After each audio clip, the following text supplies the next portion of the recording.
හෙලා ළමයි කොහොමද? අද මම ඔයාලට අරගෙන ආවේ ඉස්සර අපේ ගෙවල් වල නිතරම හැදුණු ඒත් දැන් නිතර හැදෙන්නේ නැති අක්මාවිස නැසන කෑමක් කරේ. ඒ තමයි කැබැල්ල දළු වෑංජනේ. ඒක හදන්න ඕන කරන දේවල් තමයි මම මේ පෙන්නන්නේ. එහෙනම් අපි යමු ඒක හදලා බලන්න. මේක අපේ තාත්තගේ උමනාවට මගේ අතින් හැදුණු කෑමක්. මුලින්ම වලදක් ලිපේ තියාගෙන ඒකට වතුර ටිකක් දාලා ඒක හොඳට රත් වෙන්න දෙන්න.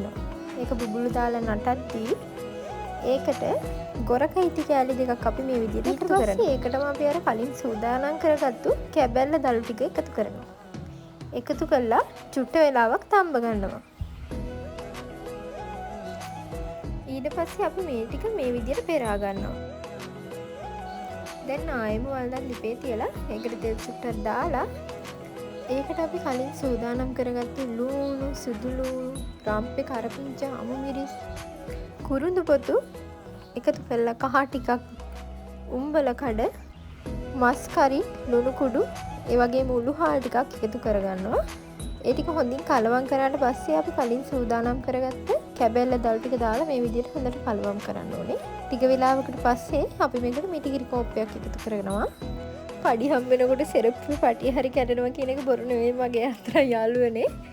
බලන්න මම මුලදී හැදුවේ මේක ගෑස් එකේ වුණාට ඒක හදාගෙන යද්දි ගෑස් එක ඉවර වුණා. ඉතින් මම ඒක ලිපට ගත්තා. දැන් මේ මගේ වෑංජනේ තියෙන්නේ ලිපේ. ඔන්න බලන්නකෝ දැන් ලස්සනට මගේ කැබැල්ල දළු වෑංජනේ හැදිලා තියෙන හැටි. ඔයාලත් මාසෙකට සැරයක්වත් මේම කැබැල්ල දළු වෑංජනයක් කන්න බලන්න. මොකද කියනවනම් අපි දැනටමත් බහුතරයක් කන්නේ විස සහිත ආහාර නිසා. එහෙනම් ගිහින් එන්නම් ආදරේ බයි අම්මා.